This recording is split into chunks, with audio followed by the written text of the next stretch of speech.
Coucou tout le monde, c'est Miss Tuto. On se retrouve aujourd'hui pour mon 26e tuto où je vais vous apprendre à faire l'extracteur d'élixir du célèbre jeu Clash Royale. Sur mon téléphone, vous pouvez voir la photo qui va me servir de référence tout au long de la vidéo et que je vais beaucoup utiliser. Et à droite, vous verrez l'extracteur d'élixir, donc je vais vous apprendre à le faire tout au long de la vidéo et j'espère que vous arriverez à faire pareil que moi. En tout cas, je suis vraiment très fière de cette vidéo et j'espère qu'elle vous plaira. Bon visionnage! Pour réaliser cet extracteur d'élixir Clash Royale, il vous faut une bouteille comme ceci, donc la mienne est très grande et du coup ça utilisera beaucoup de pâte Fimo, mais si vous avez plus petit ce sera beaucoup mieux. Il vous faut bien évidemment de la pâte Fimo, donc de la blanche, de la marron Effect numéro 27 pour donner vraiment une belle couleur au bois, de la pâte Fimo grise numéro 81, donc de la Effect aussi, donc c'est pour les tuyaux qui vont ramener l'élixir et je trouve que ça peut faire très bien s'il y a un peu de brillant. Et si vous n'avez pas, vous pouvez tout simplement mélanger du noir et du blanc. Et enfin de la pâte Fimo bleue pour la base. Et donc c'est de la numéro 33. Il vous faut également tous les appareils de modelage que vous jugez nécessaires, donc dotting tool, cutter, etc. Enfin, si vous voulez un travail de qualité et très précis, je vous conseille fortement d'avoir un ruban gradué en centimètres. Mais si vous n'avez pas de panique, vous pouvez simplement utiliser un ruban, même pas gradué, vous allez pouvoir vous arranger avec, je vais vous expliquer. Donc il y a quelques temps, j'avais commencé à faire cet extracteur d'élixir, donc il est déjà un petit peu commencé, j'avais pas filmé. Et puis il y a un moment, j'ai vu un commentaire sur ma chaîne qui venait de l'un de vous, comme quoi vous vouliez que je fasse quelque chose qui venait de Clash Royale. Et vu que j'avais déjà commencé à le faire, je me suis dit que c'était une bonne idée pour le commencer et vous expliquer la suite, étape par étape, avec vous. Donc pour l'instant, celui-là, je le laisse de côté, et je vais vous expliquer ce qu'il faut faire au tout début. Donc le but, c'est de mesurer la circonférence de cette bouteille pour savoir la largeur d'un seul compartiment en bois. Je vais vous montrer l'image tout de suite de l'extracteur.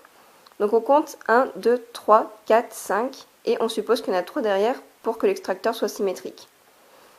Donc, vu qu'il y en a 8, on prend le ruban gradué en centimètres, on fait le tour, on fait attention à bien serrer.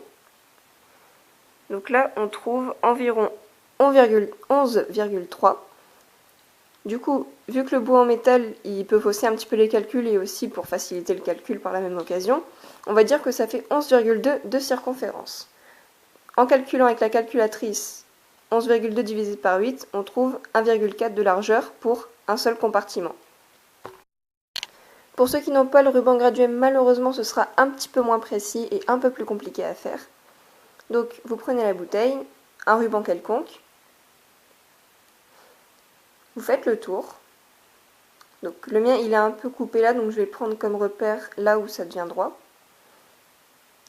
Donc, pareil, il faut bien serrer, ne pas oublier de serrer.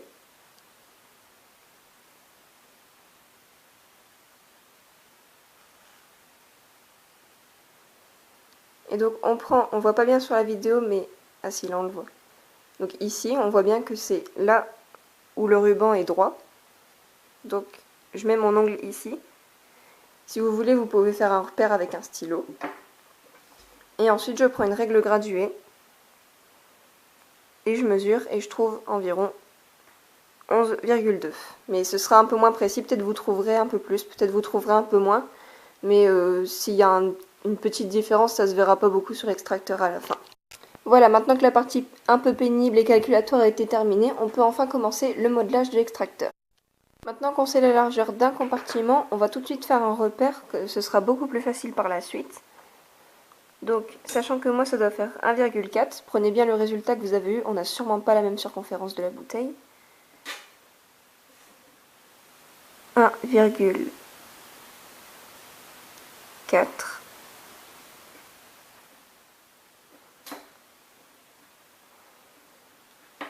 Voilà.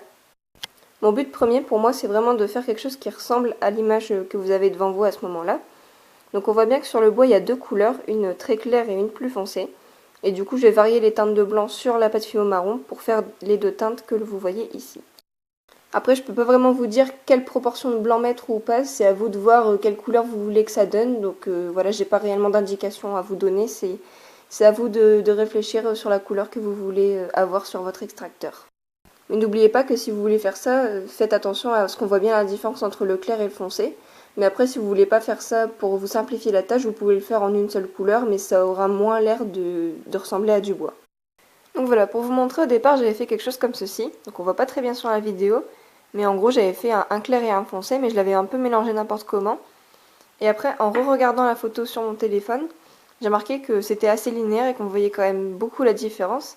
Du coup j'ai essayé une autre méthode, donc celle-ci, et je trouve que c'est déjà beaucoup plus ressemblant, et vu que j'ai vraiment envie que ça ressemble beaucoup, je vais plutôt prendre cette méthode-là, et donc je vais vous expliquer comment on fait. Donc voilà, j'aimerais bien vous donner les quantités à prendre, mais je peux pas vous le dire parce qu'on n'a sûrement pas les mêmes circonférences pour la bouteille. Du coup, je peux seulement vous donner les proportions. Donc c'est à peu près ça de foncé pour ça de clair. Voilà. Et donc maintenant, je vais vous montrer comment mélanger pour arriver à une forme comme ceci, qui peut imiter un peu la matière de bois. Et donc pour les proportions, n'oubliez pas que en mélangeant les deux, il faut que ça fasse une forme, donc celle-ci, que ça corresponde avec le témoin qu'on a fait tout à l'heure. Donc voilà, vous allez commencer par faire deux boudins.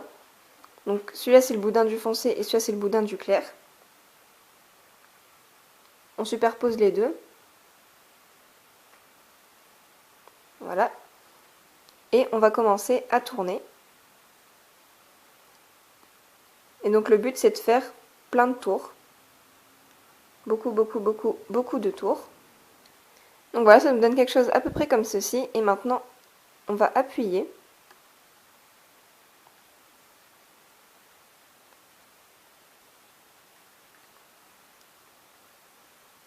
Ensuite, on retourne un petit peu.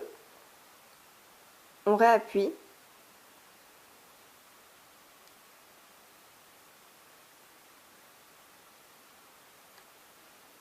Et ensuite, on essaye de faire en sorte que ça corresponde avec notre témoin pour faire un rectangle de la bonne largeur et de la bonne hauteur.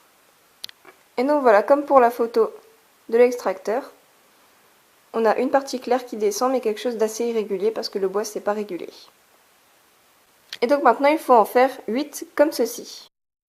Donc voilà, maintenant on va découper pour que ça fasse vraiment la forme comme les parties en bas ici. Donc vu que vous allez découper ces petits rectangles, faites attention parce que si vous faites une bêtise, vous allez devoir recommencer à faire une pièce et vu que ça prend sûrement beaucoup de temps à faire, faites-le d'abord d'une simple couleur, donc par exemple que du marron, et faites-le les mêmes proportions pour essayer de découper et voir à peu près comment vous devez faire avant de vous lancer sur les vraies pièces. Bon, donc on voit pas super bien sur mon téléphone parce que la photo est pas vraiment très bonne, mais sur le côté on voit que c'est vraiment très fin comme épaisseur, donc comme ça. Donc il faut appuyer un petit peu pour que ce soit très fin. Et pour la longueur, on prend par rapport au témoin qu'on a découpé tout à l'heure, par rapport au calcul qu'on avait fait. Et donc si c'est trop grand, on découpe à la bonne longueur. Donc voilà, là la longueur correspond bien. Donc comme on peut le voir sur la photo, ça coupe à peu près au milieu en plat, et ensuite ça part en diagonale. Donc si on prend notre rectangle DC, on le met sur la longueur, comme ceci. Et on va faire un petit trait au milieu, pour faire un repère. Et donc maintenant on va couper. Donc avec le trait et en haut dans le coin. Et on essaie de couper bien droit. On replace.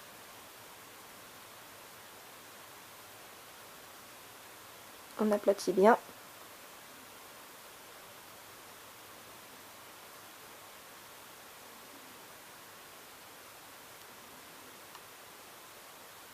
Et donc on voit que ça rend plutôt bien. Donc on va pouvoir faire exactement pareil pour les 8 vrais carrés. Et donc faites attention parce qu'il se peut qu'en ayant découpé, la forme se soit un petit peu déformée. Et du coup faites attention à ce que ça corresponde toujours bien à la longueur avec le témoin qu'on a découpé. Et donc après avoir bien remodelé, aplati le plat, bien fait le rectangle qui est plat, bien fait attention à la diagonale, faire attention que ce soit bien fin ici, ça donne ça comme forme. Donc je trouve que ça rend vraiment très bien et si il y en a 8 pièces comme ça, c'est vraiment super. Donc là on a fait avec le marron, donc il suffit de faire avec les vraies pièces maintenant qu'on est entraîné. Donc si vous n'êtes pas sûr de vous, n'hésitez pas à le refaire 2 ou 3 fois avec les couleurs normales avant de vous lancer sur ces rectangles là. Donc voilà, c'est parti. Ça prend du temps mais ça vaut la peine de le faire, voici ce que ça donne. Donc voilà, j'ai vraiment fait le rond complet, donc s'il vous manque un petit espace sur la fin en ayant mis les 8, il suffit de tout enlever et de réespacer un petit peu, donc appuyez pas trop sur les pièces avant d'être sûr que tout soit bien mis. Et donc une fois que tout est bien placé, appuyez un petit peu pour bien que ça se fixe. Donc voilà, elles sont à peu près toutes bien proportionnées, donc c'est ça qui est joli. Et donc s'il y a quelques petits trucs qui dépassent, donc par exemple là c'est pas égal, vous pouvez cutter mais très délicatement au cutter sans faire, sans rayer le flacon. Donc voilà, après avoir égalisé ça donne ça. Donc si c'est pas parfaitement bien, vous inquiétez pas, puisque rappelez-vous qu'il y a la partie qui est grise qui apparaît en bleu ici, mais c'est gris. Donc ça cachera un petit peu les imperfections que vous avez pu faire en coupant. Donc maintenant on va s'atteler à la partie grise qui est ici. Donc par contre pour faire l'octogone on va bien galérer en pâte Fimo, du coup c'est mieux plutôt de faire un rond et de faire des petits traits au dotting tool à chaque intersection. Donc voilà, on commence par faire un boudin. Donc pas très épais. Et ensuite on va mettre autour et au-dessus des rectangles.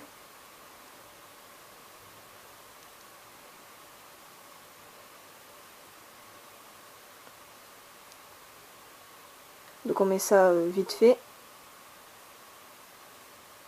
Hop, voilà.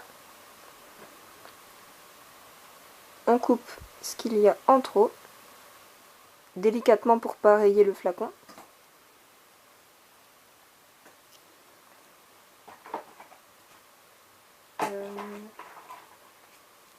Ensuite je prends un dotting tool et je fais la jonction entre les deux.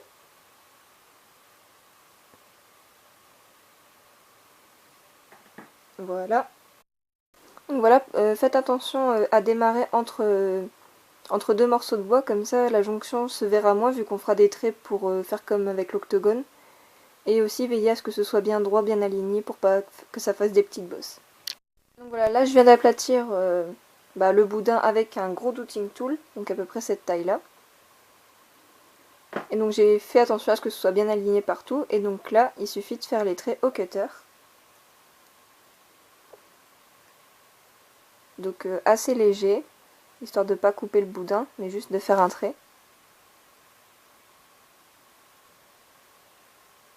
Voilà, juste des petits traits comme ceci, ça se voit pas très bien sur la vidéo, mais chez vous, si vous le refaites, ça se verra mieux. Et donc vous faites ça pour tout le tour.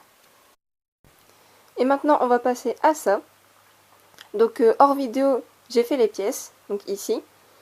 Donc en fait, c'est exactement le même procédé pour les pièces en bas. Sauf que, au lieu de faire d'abord un pavé et ensuite de couper pour donner cette forme-là, on fait juste un rectangle avec exactement la même méthode. Et en fait, il n'y a pas besoin de couper, on aura juste à poser. Donc il faut juste faire attention à ce que la largeur soit bien fine et que la longueur corresponde pareil avec le témoin qu'on a découpé au début de vidéo. Donc bien sûr, je le répète, hein, si vous voulez faire cet extracteur d'élixir, soit vous choisissez la simplicité et vous le faites que d'une seule couleur, comme on l'avait fait pour l'exemple, donc avec le marron pour la base en bois. Donc dans ce cas, c'est beaucoup plus simple. Ou soit vous le faites en deux couleurs, mais forcément ce sera bien plus joli, mais ça prendra aussi énormément de temps. Donc après que vous ayez bien vérifié que les longueurs correspondent au témoin pour toutes les pièces et que ce soit bien un beau rectangle, vous pouvez les placer et donc il faut faire attention à ce que ce soit bien en face pour le bas et le haut. Donc voilà où on en est pour le moment. Donc comme toujours, je ressors mon image de référence. Donc pour la partie principale de l'extracteur, c'est ici. Donc il ne nous reste plus que la base en bleu et le haut en bleu. Et donc le tuyau, je le ferai pour la partie de la pompe. Donc pour la base en bleu, j'ai tracé donc un grand cercle bleu. Et donc ça doit être plus grand que le rond ici en comptant les parties en bois. Et ensuite, il faut bien veiller à placer bien au milieu du cercle. Et donc là, si je règle sur la vidéo pour vous, ici, là, c'est bien placé. Donc pour découper, c'est très simple. Je vais zoomer un petit peu.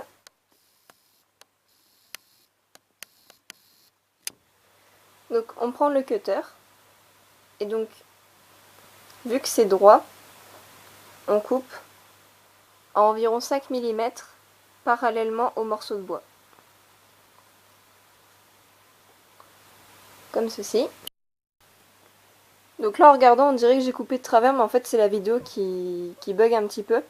Mais donc en fait il faut couper parallèlement à chaque côté. Donc pour le suivant on fait exactement pareil en comme ça. Et donc à force ça va former les angles ici. Et donc on fait ça pour tout le tour. Et je suis désolée de ne pas pouvoir le montrer, mais j'ai vraiment peur que la vidéo vous induise en erreur, donc je préfère que vous le fassiez par vous-même et juste avec mes explications. Voilà, là je vous montre l'octogone sur ma main, parce que sinon sur le fond bleu de mon set de table ce serait peut-être pas très judicieux pour vous le montrer. Donc là ça montre un octogone donc qui est plutôt régulier, et donc pas besoin d'arrondir les angles parce qu'ils sont déjà, je trouve, assez jolis. Et le but c'est qu'ils soient quand même un minimum voyants. Donc on a fini pour l'octogone de base. Donc là on voit que ça commence vraiment à prendre forme, que ça devient vraiment joli.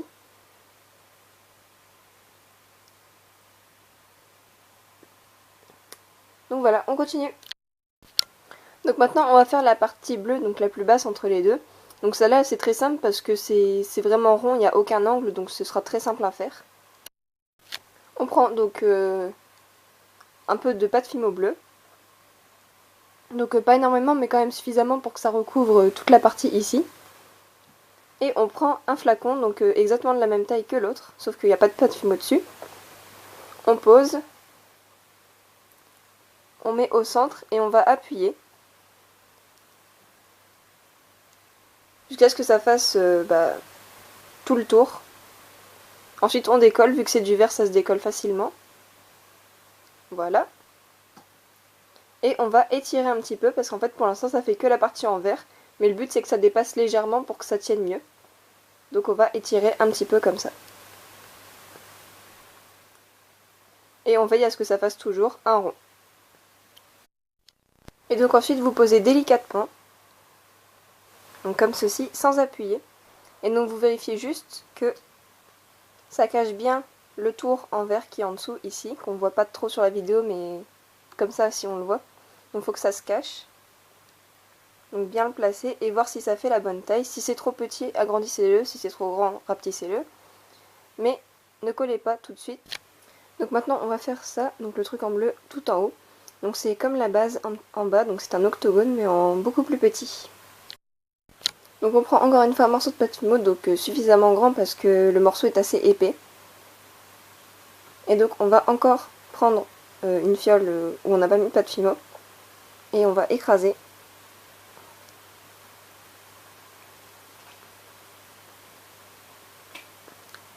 Donc voilà, à peu près cette taille là. Parce qu'en fait, voilà, pour qu'il y ait une légère différence entre les deux et qu'on voit que ça fasse comme un escalier.